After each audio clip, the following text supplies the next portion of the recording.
golden fields of wheat heralded the month of September in 1876 as Civil War General Lew Wallace boarded a train in Crawfordsville, Indiana, that would take him to Indianapolis for the 3rd National Soldiers Reunion.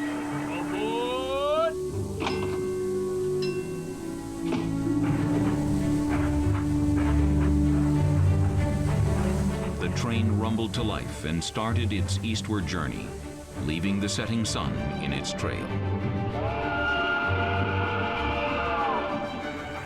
Wallace encountered other former soldiers as he passed through the train car. But one in particular left a lasting impression. Robert Ingersoll, who fought under Wallace at Shiloh, was now the nation's most prominent agnostic. He was a renowned orator who toured the country challenging religious beliefs. Ingersoll invited his general to join him in a conversation.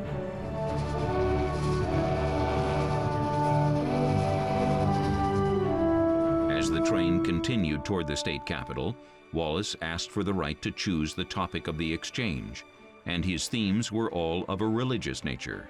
He gave them to Ingersoll, and here is Lew's description of what happened. I sat spellbound, listening to a medley of argument, eloquence, wit, satire, audacity, irreverence, poetry, brilliant antithesis, and pungent excoriation of believers in God, Christ, and heaven, the like of which I had never heard. He vomited forth ideas and arguments like an intellectual volcano. Ingersoll's claims had a potent impact on Wallace. They caused him to analyze his own convictions as never before. It is necessary now to confess that my attitude with respect toward religion had been one of indifference. I had heard it argued times innumerable, always without interest. Yet here was I now moved as never before, and by what? The most outright denials of all human knowledge of God, Christ, heaven, and the hereafter, which figures so in the hope and faith of the believing everywhere. Was the colonel right? He made me ashamed of my ignorance. I was aroused for the first time in my life to the importance of religion. I resolved to study the subject. Wallace called his study an incidental employment, an undertaking that would keep him busy with research for the next 4 years. The result, Ben-Hur, A Tale of the Christ, was published in 1880 and became the best-selling novel of the century. Author John Swansburg wrote, "It's one of the great, if little-known ironies in the history of American literature. Having set out to win another soul to skepticism, Robert Ingersoll instead inspired a biblical epic that would rival the actual Bible for influence and popularity in Gilded Age America." And what did Wallace have to say about his accomplishment? It only remains to say that I did as I resolved, with results. First, the book Ben-Hur, and second, a conviction amounting to absolute belief in God and the divinity of Christ.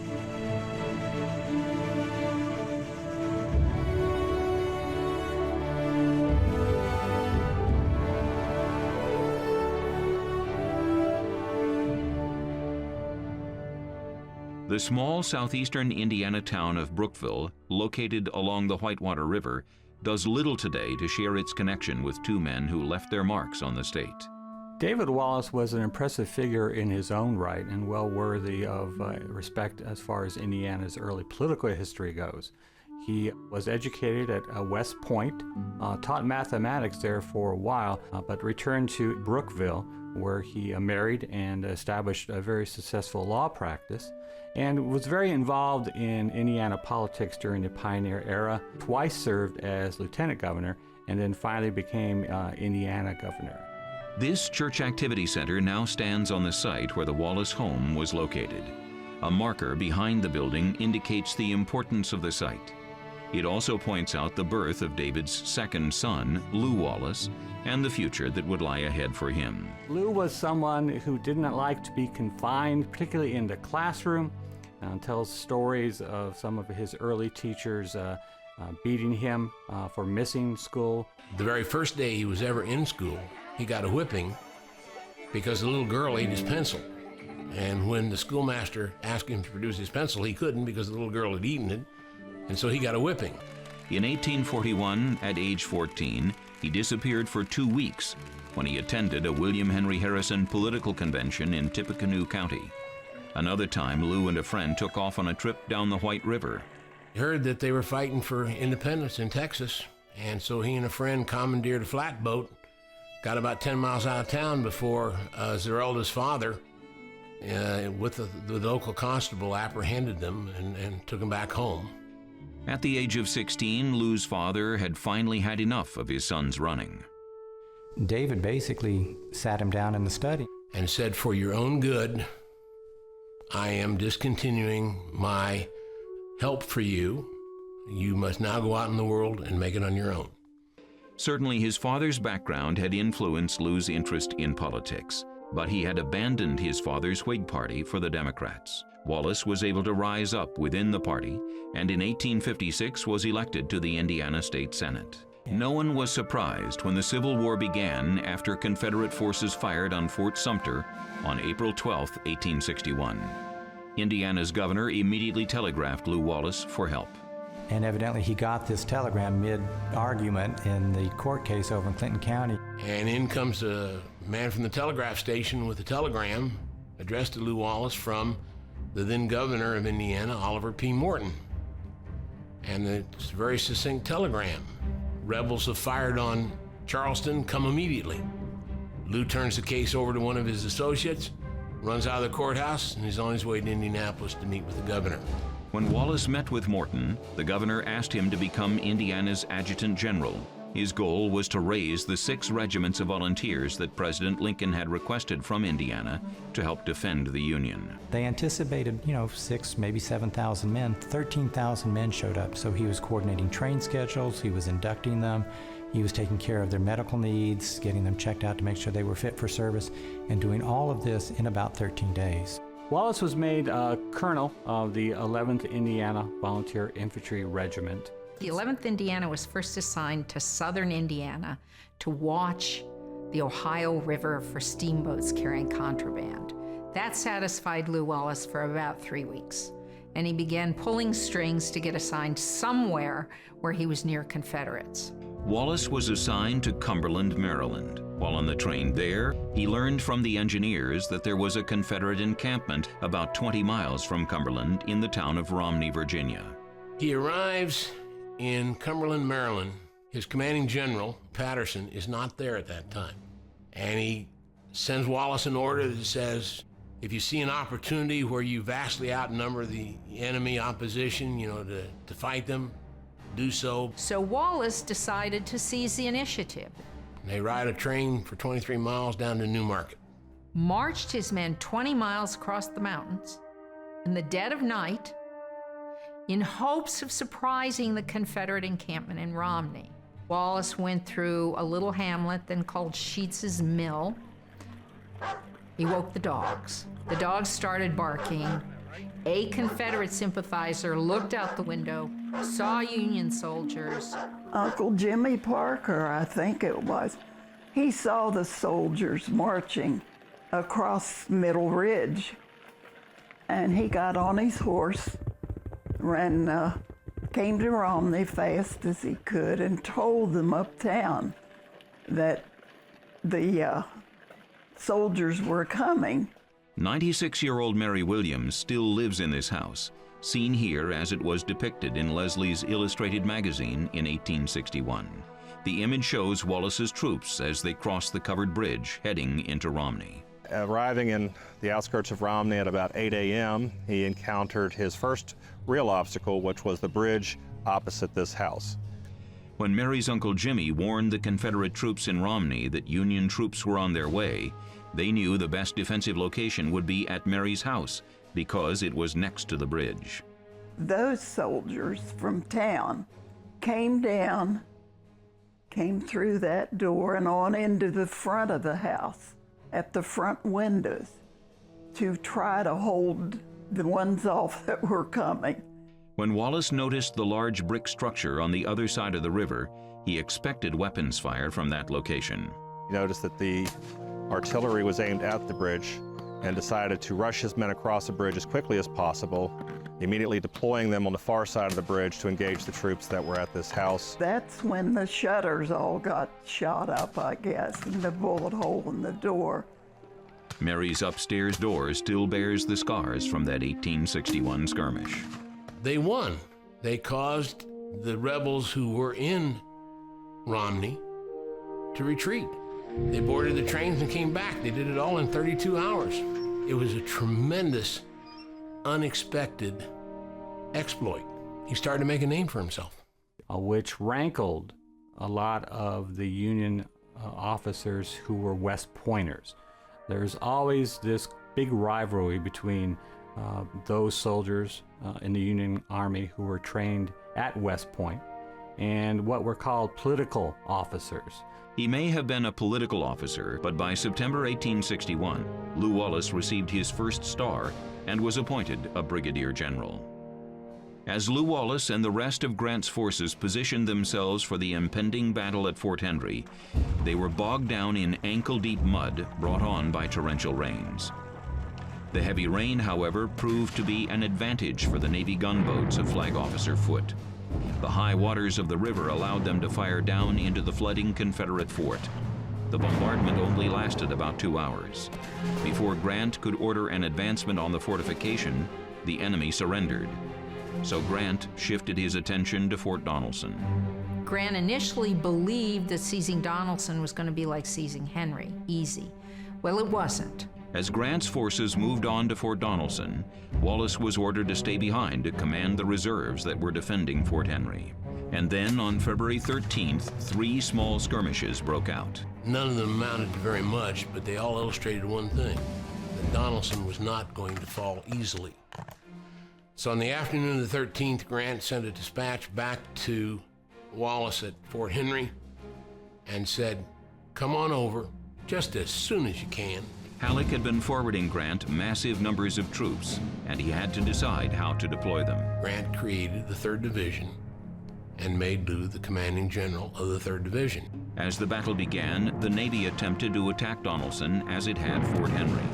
But it was so much different, again, because Donelson was built on a bluff, forcing the Navy to fire at an elevated rather than downrange level.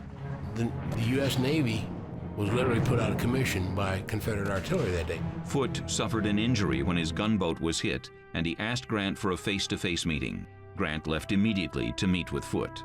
And said, "Do nothing while I'm gone to bring on any kind of engagement with the enemy." About 5 o'clock on February 15th, the Confederates initiated an 8,000-man breakout from Fort Donelson, heading for Nashville. Before Grant left to meet with Foote, he inserted Wallace and his new 3rd Division between McClernand and F.C. Smith's divisions. Around 8 o'clock, General McClernand sent a member of his staff to find Wallace and say that he needed help. Grant had left orders that no one was to go on the offensive. So Wallace was in effect under orders not to do anything. Probably around 10:30, McClernand sent a second message, and Lew became convinced that he was really, really in trouble. At around 11 o'clock, maybe a little earlier, Lew dispatches one of his brigades, approximately 2,500 men, and sends it far to the right to support McClernand, but he keeps the rest of his men of the 3rd Division right where they were in camp, right according to his orders. Men from McClernand's division begin moving in the area around Wallace's division. And what Wallace senses here is that this division is going to fall apart if he doesn't do something. Wallace decided to take offensive action. Lew Wallace chose that moment to go off hunting rebels. He took the offensive. He marched his men along the Winds Ferry Road, and when the Confederates finally came upon him, they ran into a buzzsaw. The Confederate forces made 3 advancing charges, and each time they were repulsed. And General Pillow said, "We've had enough." When Grant finally appeared on the battlefront, he had one simple order for Wallace. "Gentlemen, the land on the right must be retaken." Wallace led the 11th Indiana and the 8th Missouri and the rest of his men to retake the ground that had been lost to the breakout, and they were largely successful. The next morning, as the Union Army is being pulled into line to start its offensive initiative to finish the work of the day before, the white flags appear and the surrender is concocted. It's at Donelson where Wallace really gets Grant's eye, because what's Wallace done? He stopped the Confederates, and then with the brigade, he drives the Confederates back into the works. There was a lot of glory involved in taking Fort Henry and Fort Donelson, and that fame and glory was reflected on Wallace, who at age 34 was raised to the rank of Major General, at that time the youngest general officer in the Union Army. In early 1862, the Confederate Army had a line of defense running through Kentucky. When U.S. Grant seized Fort Henry and then Fort Donelson, he broke that line. The Confederate commander in the West, General Albert Sidney Johnston, retreated to Corinth, Mississippi with his army. Corinth was important because that was where two Confederate rail lines crossed. Former Secretary of War describes these railroads as the vertebrae of the Confederacy, the backbone of the Confederacy. So you've got to hold these, and especially where they cross, and that's Corinth, Mississippi. Now they know that two Union armies are combining here, and they only want to fight one at a time. So the idea for Johnston and his army, the Mississippi and Corinth, is to march northward, attack Grant here at Pittsburgh Landing before Buell arrives, and as a result, you only fight one army at a time. As Union commander of the Western Theater, Henry Halleck was relying on General Buell and his Army of the Ohio to reinforce Grant's army. Halleck must have, at least on 15 occasions, somewhere in an order to Grant, put in what I call the mind-numbing caveat: wait for Buell. While all of Grant's army waited for Buell, Wallace used that delay to his advantage. He had to find the best way to communicate with the other Union divisions that were camped 5 miles or more to the south. Because of heavy rains, Snake Creek was overflowing its banks and making travel in the area difficult. So Wallace sent his cavalry out to find the best road to use to communicate with Grant's other divisions. This preferred route would be used if Union divisions needed to reinforce one another. The cavalry commander came back and told Wallace the best road was the Shunpike. It was higher, it was drier, there was a mill dam where the road crossed Snake Creek, and with a little bit of work, that dam could be turned into a bridge. So Wallace had it improved.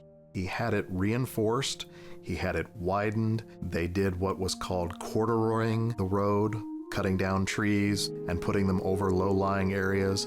Grant assigned William Wallace and his 2nd Division to be Lew Wallace's backup in case of attack. So on April 5th, Lew Wallace sent a written dispatch to William Wallace stating that his cavalry had traveled between the two posts frequently. Lew said that because of the distances between his brigades, it would be best to communicate with William Wallace from Adamsville via the Shunpike.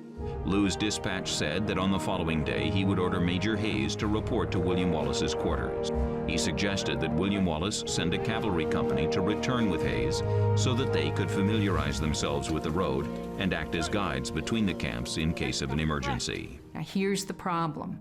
Wallace never told U.S. Grant he intended to use that road. Grant assumed that he would use the road closer to the river road. One of the lingering controversies of Shiloh is that Grant and Sherman, the two major Union generals of the war, of course, that were here as well, would argue to their dying days that they were not surprised here. But in fact, obviously, they were.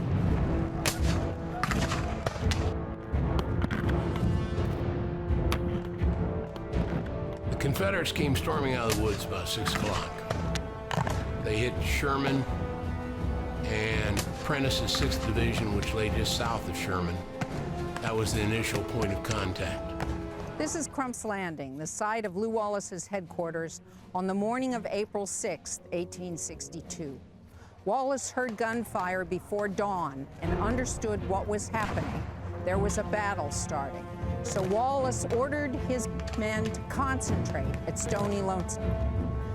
Wallace remained here, however, and about 8 a.m., his commander, U.S. Grant, arrived at the landing. Grant did not get off his steamboat. Wallace and Grant had a conversation, both of them on the decks of their steamboats. And Grant ordered Wallace to concentrate your men and wait. It was a disappointment to the impatient Wallace, but he obeyed his orders. Wallace moved on to Stony Lonesome to await additional orders from Grant. In the meantime, Grant had continued upriver to meet the main body of his army. Grant rode out on the battlefield. realized the focus of the entire Confederate attack was there, and he needed Lew Wallace. So Grant turned to an aide and dictated the order. This is where the controversy begins and continues to this very day. Grant did not write the order, he dictated it.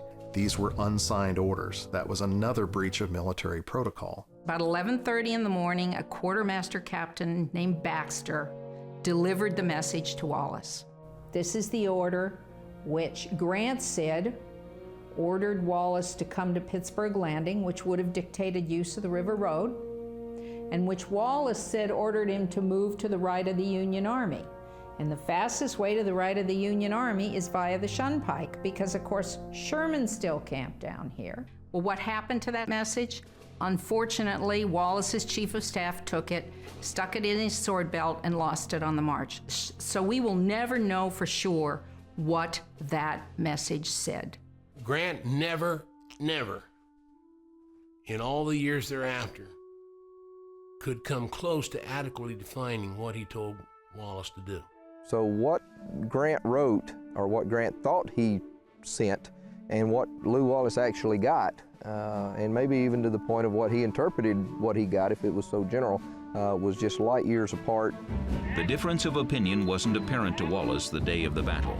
After he received his marching orders from Grant, Wallace started to break camp. They've been standing in formation since probably 7 o'clock in the morning at Stony Lonesome on the Purdy Road.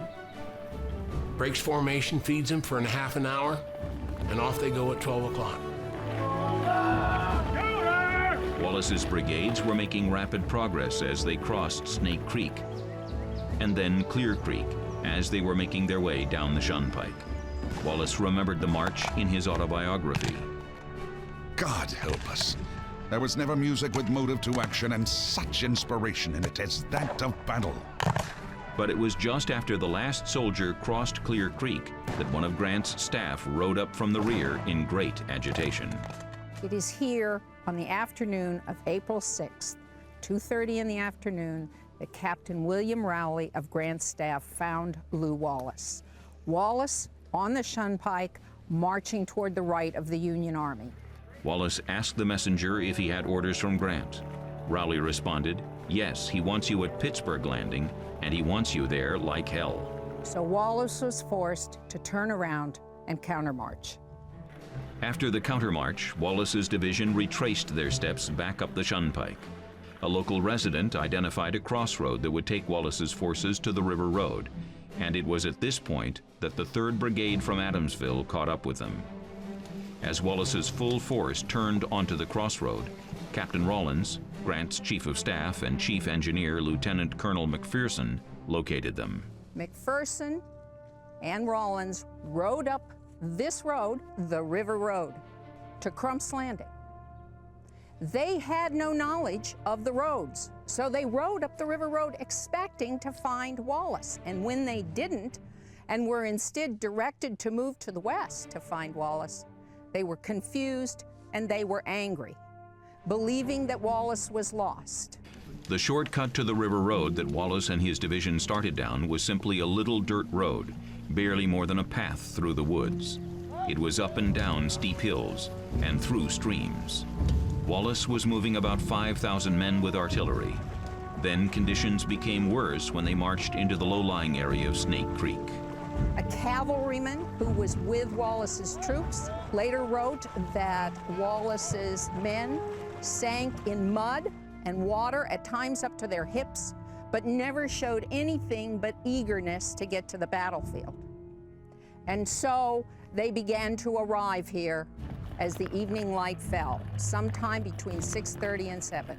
In October 2005, in order to ascertain the truth of John Rawlins' charges, that Lew Wallace delayed overlong, was even cowardly, I walked the entire route of Lew Wallace's march to Shiloh with 7 other historians from Shiloh National Battlefield. We started at Stony Lonesome. We ended up here, right across from the park entrance. What we found out was that Lew Wallace marched 16.75 miles using modern GPS measurements. We also took 15 minutes longer than Lew Wallace, even though we had dry terrain and we didn't have any artillery. It pointed out the truth to all of us that Lew Wallace and his division had marched as quickly as possible. Lew Wallace opened the second day of battle at Shiloh at 5:30 a.m. His 2 artillery batteries fired on the Confederate battery across Tillman Branch. The critical role Wallace plays here at Shiloh on the second day, here in Jones Field, is that he is smart enough to realize that if he lays his men down, has them lay down, that they will sustain a lot less casualties. You don't have to go to West Point to figure that out. Even with Wallace's conservative tactics, the fighting was fierce. Wallace described some of the battle on the second day in his autobiography. A round shot tore past me. I heard a noise behind me, a dull, heavy noise, a thud. And, turning involuntarily, I was in time to see an arm torn from the shoulder of a soldier and stiffened like a stick, its fingers all outspread, revolving end over end in the air. In spite of the carnage, Wallace had to stay engaged with maneuvers on the field of battle. And Wallace sees a golden opportunity just right here behind me, actually, to move around the Confederate left flank and report after report after report in the Confederate reports talk about we found Union forces behind us, behind us to our left and all that, and that's telling evidence that Wallace has outflanked that Confederate line. And so what no other commander by frontal assault was able to do any other point on the line during the second day, particularly the first part of the second day, Wallace is able to do by maneuver, by outflanking the Confederate line, and as a result, half the Confederate line has to fall back to a new position. Then he does it again. So in my opinion, Wallace is one of the stars of the second day. He's often accused of not doing very good and not getting in the battle and being timid and all that, but if I was one of Wallace's soldiers, I would much rather him be a little bit timid and not get me killed.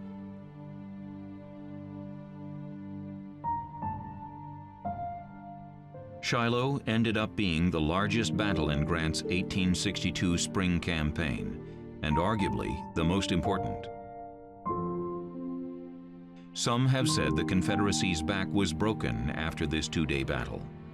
One Confederate soldier lamented that the South never smiled again after Shiloh. Shiloh was the first great bloody battle of the Civil War. There were 13,000 Union casualties. No one in the North was expecting this kind of casualty level. And that has an obvious effect on the nation as a whole. Grant talks about, I realized after Shiloh that this is going to be a long and bloody war. Just days after the battle at Shiloh, Wallace wrote to his wife Susan, This soldiering business sadly deadens that very good thing so carefully cultivated by Christians, humanity. The Lincoln administration sent a message on the 23rd of April to Henry Halleck. That message asked whether Grant was in any way responsible for the enormous Union casualties at Shiloh. A feeling began to spread that somebody had to be held accountable. Well, Grant answered this criticism by sending a note to Henry Halleck, in which he said that he had in fact ordered Wallace to come to Pittsburgh Landing, not to the right of the Union Army, as Wallace had said, and that he disagreed with Wallace's report in some other instances. Now, what that meant was, in effect, Grant was accusing Wallace of direct disobedience of orders. He was an easy target to puncture because he was not a West Pointer. He didn't have that cadre of officers who kind of looked out for their own. And so when the hammer fell, it fell on Wallace. Henry Halleck, quite simply, did not believe political generals, citizen soldiers who had become generals, had any place in an army. And so General Grant's staff started saying something along the lines that, well, Wallace was not where he was supposed to be. And that sort of became a mantra. So Halleck put Lew Wallace in the reserves. As a result, Wallace did nothing as Union forces moved on to Corinth. And after that, Halleck sent him to western Tennessee to secure railroads. This put Wallace close to the city of Memphis. The Navy had just occupied the city, but left only 2 regiments of Union infantry there. Wallace was within 20 miles of Memphis when he received an emergency message from the commander of those regiments asking for help because he believed he was about to be attacked. So Wallace and his whole division marched into Memphis. Halleck was furious. He called it a mere stampede, and he sent Grant to take over from Wallace within a week. So Wallace, extremely upset, his honor offended by this, left. He asked for leave. He asked for 4 weeks of leave to go home and take care of business. So it was Wallace's choice that he left. But what did Wallace do? Did he go home to take care of business? No. Instead, he went to Washington and made an enormous mistake. On July 9, 1862, Wallace appeared in Washington before the Joint Congressional Committee on the Conduct of the War. When Wallace gave his testimony, he criticized Grant and he criticized Halleck for their conduct of the war in the West. I want to be sure and emphasize this. There is an always current story out there. U.S. Grant got rid of Lew Wallace, and that was the end of Wallace's career. It's simply there because of constant repetition. It was Henry Halleck who did in Lew Wallace. Shiloh was a sore point for him, really for most of the rest of his life, because he felt he'd performed well and was being used as a scapegoat for other people's lack of performance. Wallace was facing going back to Grant in mid-August of 1862 when 2 Confederate armies invaded Kentucky. The city of Cincinnati quickly realized it could become a target, and existing defenses were less than adequate. So General Wallace was quickly put in charge of the city's defenses. Wallace arrived in Cincinnati on September 1st and set up his headquarters at the Burnett House. After meeting with the mayors of Cincinnati and Covington and Newport, Kentucky, he imposed martial law. And finally he says, "Citizens for the labor, soldiers for the battle." And that becomes the rallying cry for Cincinnati. In about 7 days, Wallace had recruited approximately 50,000 volunteers from all over Ohio. Most of them had never carried a gun before, and if they had, it was for squirrel hunting. So these green volunteers quickly became known as the Squirrel Hunters. Also, 22,000 regular troops arrived by train that Governor David Todd had called out, Ohio troops who were in training. When you combine those two numbers, you get about 72,000 men total. Indiana Governor Morton sent guns and ammunition to help the Cincinnati cause, but he had his own reason for doing so. Governor Oliver Morton was in full belief that if war was going to be fought, it would not be on the state of Indiana's soil. Wallace quickly realized his first priority should be to finish a line of defensive fortifications across the river in Kentucky. His first problem was how to get his 50,000 volunteers in Cincinnati to the barricades in Kentucky. Wallace went to Cincinnati architect Wesley Cameron and asked him to build a bridge across the Ohio River, and he gave him 48 hours to do it. Cameron was able to accomplish the impossible. He was able to complete this bridge within 30 hours. With a pontoon bridge in place, Wallace could now move his forces across the river. But there was one group of men, a group that today is memorialized along Cincinnati's riverfront, that created another difficulty for Wallace. The African Americans were moving out of their homes to abide by the proclamation. Many of these black men were being taken out of their homes forcibly at gunpoint and being placed and rounded up into pens in downtown Cincinnati. When Wallace found out how these men were being treated, he appointed Judge William Martin Dixon to take control of the 400 African American volunteers. Dixon told the men to go home for the night and decide if they really wanted to volunteer. If those young men crossed the river into Kentucky, they could have been arrested or kidnapped by slave dealers and sold back into slavery. Not only did all 400 come back, except for one person, they said only one person out of that 400 did not come back. An additional 300 African Americans showed up as well. And they marched with dignity under a new flag on which was emblazoned the Black Brigade. This is the first instance in the Civil War where African Americans were formed into a military unit. The short-term groups, including the Black Brigade, who were brought together to work, they were used to dig rifle trenches and to throw up other earthworks and to chop down trees. General Wallace cut down every tree between Ludlow and what's now Fort Thomas. So a 10-mile stretch across northern Kentucky, they cut down every tree in a 2,000-foot wide stretch to create a field of view for the fortification system. Wallace's second line of defense for Cincinnati was the Ohio River itself. He asked local steamboat captain John Duble to gather a fleet of steamboats on the Ohio River and turn them into a flotilla of defensive gunboats. And then Lew Wallace had some of the squirrel hunters, particularly those who were good shots with their squirrel rifles, to man these gunboats. On September 11th, General Wallace noticed a lot of commotion and movement in the rebel camps nearby and expected an attack the next day. Harry Heath was going to seize the city, ransom it, or burn it. Harry Heath took one look at the defenses, turned around, and retreated. Then on the evening of the 12th, Wallace led the Cincinnati militia units back across the pontoon bridge and into the thankful city. He was labeled the savior of Cincinnati. Confederate Army was intent on seizing Washington. They were going to seize it, they were going to take the money, they were going to burn some buildings. Most importantly, they were going to run Abe Lincoln and the cabinet out of town. Confederate General Jubal Early convinced Robert E. Lee to detach him from his duties at Petersburg and to try to reconquer the Shenandoah Valley and ultimately move on either Baltimore or Washington, D.C. When these Confederates began moving this way, Lew Wallace set up his defense at Monocacy Junction. Wallace is trying to get some help. No positive response comes back from Washington. On the night of the 8th of July, the night before the battle, he sent Henry Halleck a telegram, and he said, "There are Confederates on the road to Washington. I will put myself in a position to defend."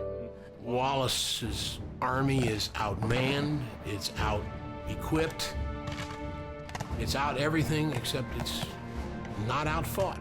But eventually the numbers told, and Wallace had to sound a retreat. Wallace is totally successful in delaying Jubal Early's march on Washington by 1 day, which gave federal officials enough time to make reinforcements to the forts surrounding Washington and essentially save the city from any really threat of an attack by Early's forces. But these were very difficult times early on after the battle because Wallace once again had been defeated. But as time went on, officials soon realized that Wallace, by his actions, had actually helped save the capital. In fact, he received much more glory and fame for actually losing the battle than many commander had for winning a battle. Monocacy potentially saved Lincoln's presidency. Grant will applaud Wallace for his forlorn hope, call him the savior of Washington. Lew was close to Abraham Lincoln in many ways. Actually, when he came back from Mexico, it was April 14th of 1865, got back to Washington on the day Lincoln died. Then very quickly, he was asked to be one of the 9 judges on the military tribunal that was going to try the Lincoln conspirators. All those who were involved in the conspiracy behind the Lincoln assassination were put on trial. And Wallace was one of those who served on the military court that tried these people. He was the only attorney. He was considered second in command of the tribunal. Ultimately, 4 of the conspirators were found guilty by the commission and sentenced to death. But that wasn't the end of Wallace's days sitting in a courtroom, as he was immediately asked to be part of another high-profile case. He was asked to be the lead judge for the Commander Wirtz trial for Andersonville. He heard testimony after testimony from soldiers who had been imprisoned there. It's some of the most heartbreaking thing you will ever see is to see these photographs of the men who were imprisoned at Andersonville. They needed somebody to blame. Henry Wirtz was the commandant of the prison. He claimed that he was only following orders, which set a precedent for military tribunals all the way up to the present day. And this is really one of the first war crime trials in American history. 2 of the most significant and still controversial trials of the 19th century. Lew was a direct participant in. In 1865, shortly after the Wirtz trial ended, Lew Wallace resigned his commission as Major General of the U.S. Volunteers. For most of the next 2 years, Wallace was in Mexico, trying to help Benito Juarez regain control of the freely elected government there. The cause had given him an opportunity to escape from his dreaded law practice, what Lew called the most detestable of human professions. But in February of 1867, Lew was finally back in Crawfordsville as a lawyer. Maybe as a distraction from his law practice, Lew went back to writing The Fair God, a book he had started back in 1843. He finally published it in 1873.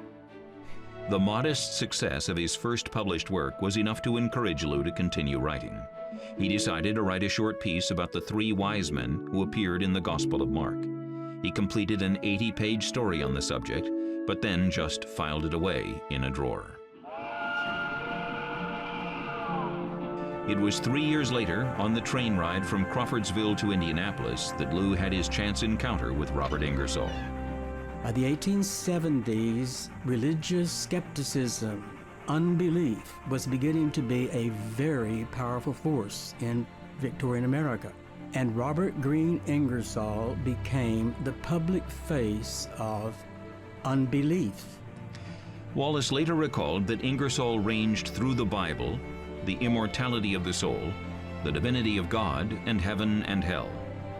And what impact did the conversation have on Wallace? He was persuaded to investigate his own lack of knowledge about, not just about whether he believed or not, but what you're supposed to believe. Wallace decided he needed to do a thorough investigation of the eternal questions. His idea was to inquire about the divinity of Christ by writing a novel about him. And what better way to start the novel than with the Magi piece he had already completed? Wallace spent the next 4 years working on Ben-Hur. Some of the writing was done in the study in his home, but the majority of the work was done outside in his yard in Crawfordsville. There was a famous beech tree. It's long gone now, but it's called the Ben-Hur Beech, and he actually built a wooden platform up under there. It was not unusual for him to write 2,000 words in one day and then throw it away and start over the next day. This is the manuscript for Ben-Hur, A Tale of the Christ, written in Lew's own hand. The script on the title page is challenging for the eye to perceive. The edges of the document somewhat tattered. The generous stand of pages nearby instantly reveals the arduous task that must have faced the author. The words on each page penned in purple ink. This is literally the first novel in which an author puts Jesus into a novel as an actor. That has not been done by any novelist at the time. Wallace's novel was indeed unique in its day. It broke an untested barrier. But how did the American public react to it? You would think that they would be offended by it, but in point of fact, they weren't, because he does it so very effectively. There was, at this time, a sustained Christian opposition to reading novels of any kind. One of the first things that the novel does is to begin to break down that opposition. And they do so with the support of religious authorities, because it becomes very common for pastors to recommend that their parishioners read Ben-Hur. The novel came to function in American society, particularly in the 19th century, as a fifth gospel. It takes all of the aspects of the Gospel's accounts of the life of Jesus and forms them into a coherent, comprehensive, compelling, single narrative. It is the first literary work to try to do that, and it does it with spectacular effect. Still, the sales of the book kept growing. And by 1900, Ben-Hur, A Tale of the Christ, had sold 1 million copies. The first offer that came to Wallace was for the ambassadorship of Bolivia. But decided he couldn't afford to take a post like that. And instead, President Hayes gave him the territorial governorship of New Mexico. New Mexico at this time was being ripped apart by the Lincoln County War. The battle was a conflict between two factions over the control of dry goods and cattle interests in the county. It was marred by back-and-forth revenge killings carried out by hired guns. And that's when the infamous figure of William Bonney, later known as Billy the Kid, started his notorious career. Billy the Kid was a hired gunman for one of the factions in the Lincoln County Wars. Billy had seen the murder of William Chapman, and Wallace wanted him to testify in the trial of the Chapman's killer. And there was a secret meeting that was arranged between Wallace, the territorial governor, and Billy the Kid, the notorious outlaw. Wallace wrote Bonney, "The object of the meeting is to arrange the matter in a way to make you safe. The utmost secrecy is to be used, so come alone, don't tell anybody, not a living soul." The Kid's response indicated his concerns about an ambush. He wrote the governor, "I'm not afraid to die like a man fighting, but I would not like to be killed like a dog unarmed." When they finally met, Wallace agreed to grant William Bonney a pardon for his previous crimes in exchange for his testimony. They concocted a plan whereby Billy would be arrested and would turn essentially state's evidence in the upcoming trial. And that was done. And later, Billy went back on his word and went back to his outlaw ways. Billy the Kid ran afoul of the law, and at that point, Lew Wallace had no choice but to sign Billy the Kid's death warrant as a fugitive in a murder. With all the problems going on in New Mexico at that time, in a small office under the light of a oil lamp in a back office in the governor's mansion in Santa Fe. He finally finished Ben-Hur after a busy day of service as territorial governor. Emboldened by the success of his book, Wallace decided to send a copy to his new boss in the White House. He thoroughly enjoyed Ben-Hur. Particularly Wallace's descriptions of the Holy Land. Wrote Wallace a lengthy letter telling him how much he enjoyed the book. So Garfield decided he would send Wallace to become U.S. minister, what we call an ambassador today, to Turkey, to Constantinople. Sultan Abdul Hamid II was the ruler of the Ottoman Empire, and relations between the Ottoman Empire, or modern Turkey, with the United States were not what we would call normal at that time. There was an interesting story that Wallace relates in his autobiography about his first meeting with the Sultan. Wallace appeared at the court in his Major General's uniform, which is a very unusual thing for a diplomat to do. And they waited, which was customary in the Ottoman Empire. You waited on the Sultan. Wallace became impatient. And Lew was not a good wait person. And he was about to leave when he was taken to meet the Sultan. When he met the Sultan, he asked to shake the Sultan's hand, which no outsider had ever done. And the Sultan was happy to take his hand. And they developed a friendship that lasted beyond Wallace's appointment. The strength of the friendship is evident in the details of this masterful sketch that Wallace did of the Sultan. Wallace is really responsible for helping the United States establish normal relations with the Ottoman Empire. On March 4, 1885, Wallace officially resigned his post in the Ottoman Empire. In a letter to his wife Susan, he reflected on his service. "When I sit down finally in the old man's gown and slippers, helping the cat to keep the fireplace warm, I shall look back upon Ben-Hur as my best performance, and this mission near the Sultan as the next best." For almost 20 years, Lew had been approached by numerous individuals who wanted to produce a stage version of Ben-Hur. He would listen to how they would interpret his story, but Lew always turned them down. The people that ultimately convinced Lew Wallace to do this were Mark Claw and Abraham Erlanger. These guys managed to convince Lew Wallace that a production could be done. The biggest reservation probably had to do with whether or not to have a human being portray Jesus. The general, from the very beginning, very opposed to that. It wasn't until really the perfection of the electric light that had been introduced in the American stage in the 1880s that they were finally able to incorporate the technology that Wallace felt was necessary in order to, in this case, stage Jesus, which they ultimately did by using a large parallel beam projector, some 25,000 candle power light. But there was also, of course, the problem of staging a chariot race. This is a piece of promotional material that explained to the audience how the chariot race took place on stage. The horses were trained to run on treadmills while a cyclorama rotated behind them to give the impression of the background motion. It was a spectacular success. It was a critical success. Finally, the stage was beginning to be looked upon as a reasonable and safe venue for families and people of religious conviction who could come and see plays. And for that one night, anyhow, the theater became church. Something close to 20 million people saw this show worldwide, and it made something in the neighborhood of $10 million. Now, this would be hundreds of millions of dollars in a modern dollar. This was something that I think demonstrated the rise of spectacle.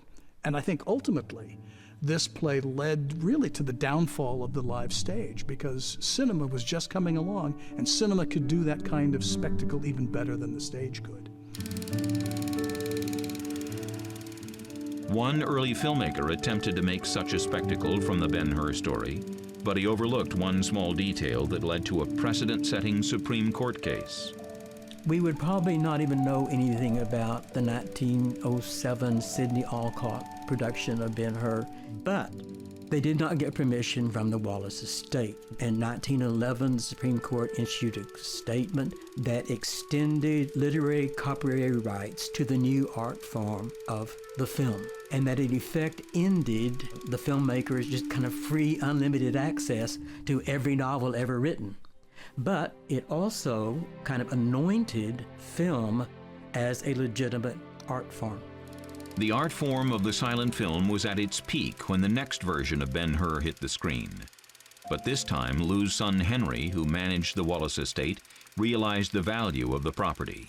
He waited until 1923 to sell the rights to Ben-Hur to a corporation. A corporation that had to be formed specifically to buy the rights because the asking price was so astronomical, $600,000 for the rights to film Ben-Hur. That, more than anything else, can tell you about how important this thing became as an entertainment property. It was just absolutely unheard of.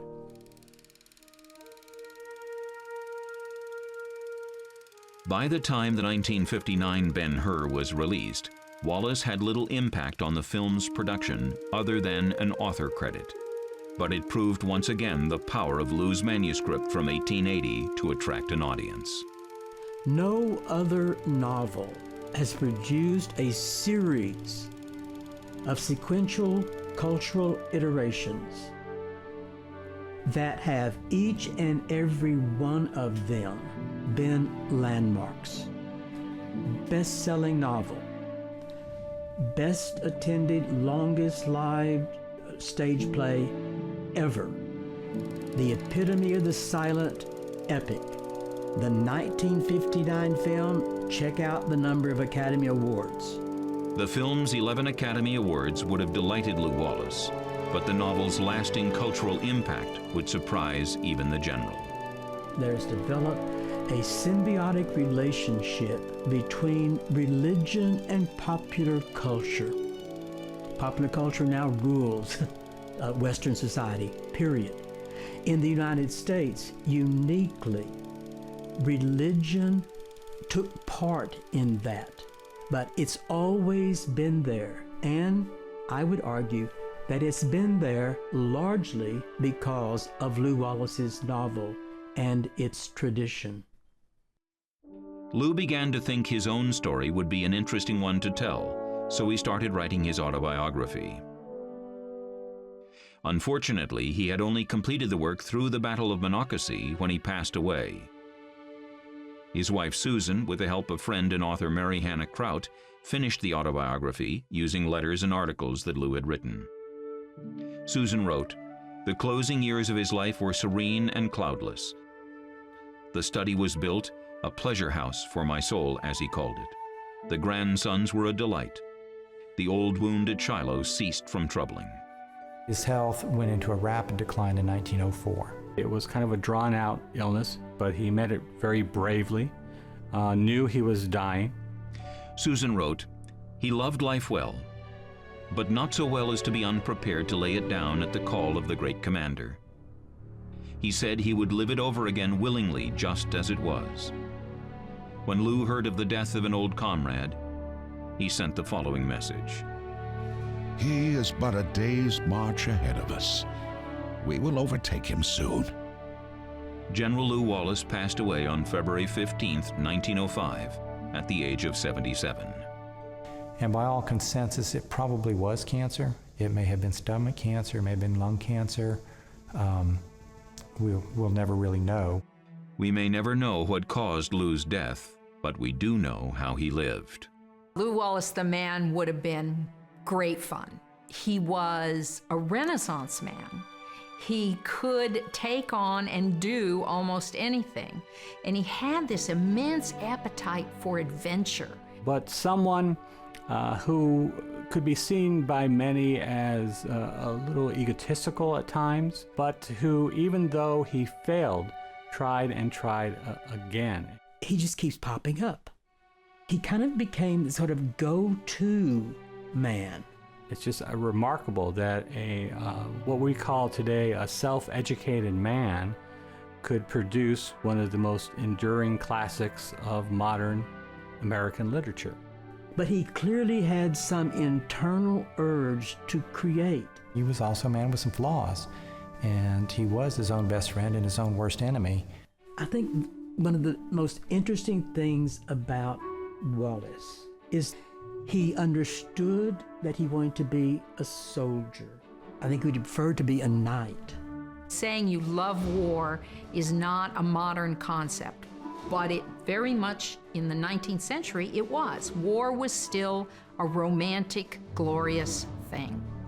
And that's one of Wallace's characteristics as a soldier. He saw war as glorious, as a chance to make himself immortal. Just 2 days after Wallace's death, there was a proposal that he represent Indiana in Statuary Hall in Washington, D.C., where each state is entitled to have 2 figures. One had already gone to Indiana's Civil War governor, Oliver P. Morton. In 1907, an act of the Indiana legislature confirmed Wallace as the state's next honoree. Sculptor Andrew O'Connor was selected to carve the statue from marble. The ceremony to reveal General Wallace's likeness took place on January 11, 1910.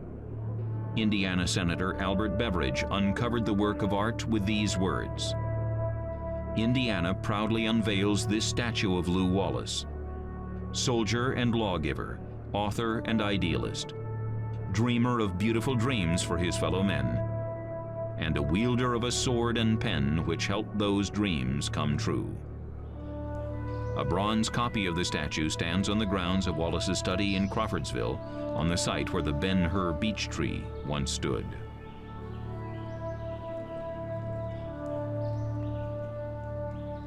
Lew Wallace was buried in Oak Hill Cemetery in his hometown of Crawfordsville.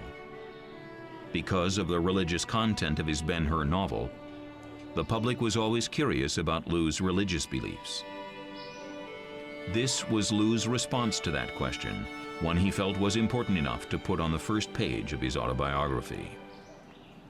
The Jesus Christ, in whom I believe, was in all the stages of his life a human being. His divinity was the spirit within him, and the spirit was God.